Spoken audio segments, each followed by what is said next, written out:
o'zimni prям xonandaman deb anaqa qilmayman, aktyorman men hali ham. Men aktyor bo'laman deb kelmaganman.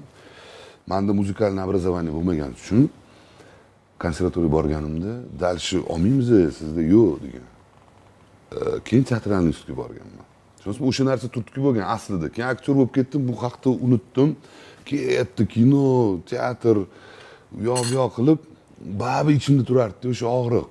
Va u qachon ochildi, to'yga taklif qilishadi.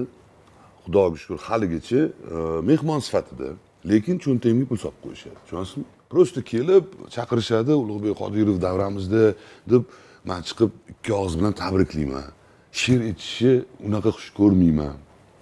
O'shaning uchun kirib tabriklayman-u, o'sha pulini oldim-u oqlashim kerak. U qanaqadir yaxshi ma'noda. Men bilmayman qaysi niyatda bergan odam, lekin xursandchiligiga xursandchilik qo'shish niyatida men aytdim, "Ha", dedim. Bor edi-ku orzuyim ashula aytish. Davay o'shani qo'shib ketaylik. Qattadirda endi. Prosta professional studiyada, professional odamlar bilan harakat qilyapmiz haligacha. Yaqinda mana premyeralar qilamiz. O'zimni prям xonandaman deb anaqa qilmayman, aktyorman men hali ham. O'sha aktyor prosta yaxshi ko'raman.